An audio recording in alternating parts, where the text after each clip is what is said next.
Dalam Selamat Pagi Malaysia untuk jam yang ketiga. Jadi saya nak mulakan jam ketiga ini dengan sedikit paparan apa yang betul, apa yang tidak seperti biasa. Selain daripada penularan wabak COVID-19, penularan berita palsu juga merupakan salah satu perkara yang kita lalui sejak setahun lepas.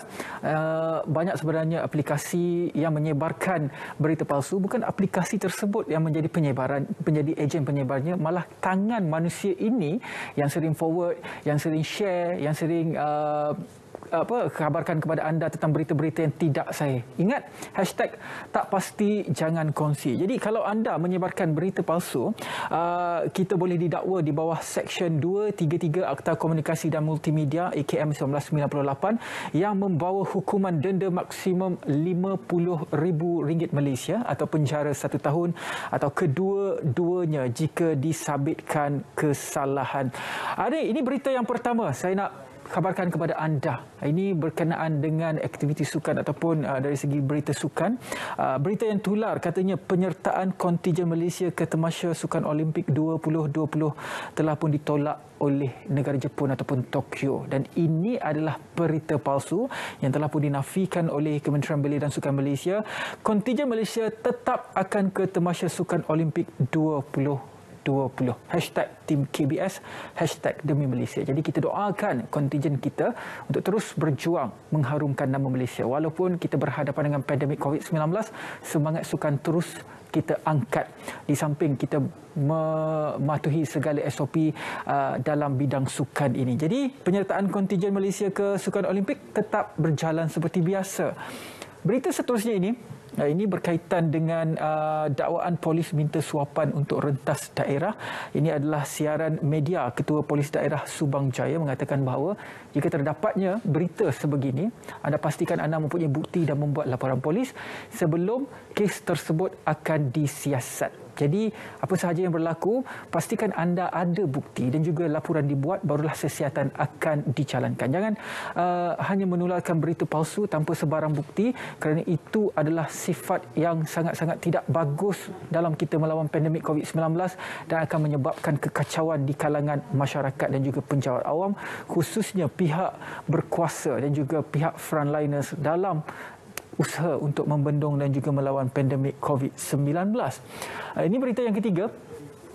Ya, ini juga penafian berita palsu berkaitan dengan senarai sektor yang dibenarkan beroperasi. Jadi sejak pengumuman PKP penuh akan dijalankan bermula 1 Jun sehingga 14 Jun untuk fasa pertama, sudah pun tular beberapa berita palsu mengatakan ada sektor-sektor yang dibuka, ada sektor yang ditutup.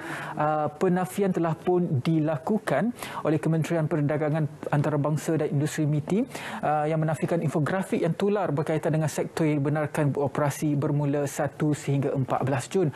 Begitu juga dengan beberapa SOP yang telah pun tular. Ini telah dinafikan oleh Majlis Keselamatan Negara. Contohnya operasi pengangkutan, pentadbiran awam dan juga kursus dan latihan untuk perkhidmatan perlu ataupun essential service. Ini adalah berita palsu yang mana kalau kita lihat ini sebenarnya adalah list yang telah pun dikeluarkan untuk berhadapan dengan Perintah Kawalan Pergerakan PKP 1.0 iaitu tahun lepas. Untuk SOP yang terbaru, Datuk Seri Ismail Sabri, Menteri Kanan Keselamatan akan mengadakan sidang media pada jam 2 petang nanti dan kita akan tunggu apakah intipati SOP yang akan dikeluarkan untuk kita berhadapan dengan PKP seterusnya 1 Jun sehingga 14 Jun 2021. Jadi segala apa yang dikeluarkan semalam yang tular melalui aplikasi WhatsApp, Facebook, Instagram, Twitter dan sebagainya adalah palsu. SOP terbaru akan dikeluarkan. Kita tunggu sidang media petang ini. Baiklah, selepas ini kita akan ke cerita pagi negeri Sarawak.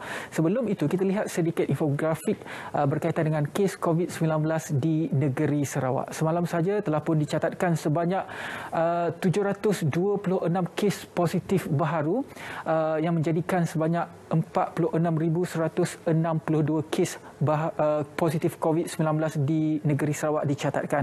Hampir majoriti kawasan di negeri Sarawak diletakkan di kawasan zon merah. Ada beberapa zon kuning dan juga jingga, dan juga ada satu zon diletakkan dalam kawasan hijau. Jadi ini merupakan satu perkembangan dari segi kes positif COVID-19 yang cukup serius di negeri Sarawak, dan ini adalah nilai ataupun jumlah penduduk yang telah pun divaksinkan sebanyak 8.99%, iaitu sebanyak 186,217 rakyat ataupun individu negeri Sarawak telah pun menerima dos vaksin. Tahniah diucapkan kepada anda. Jadi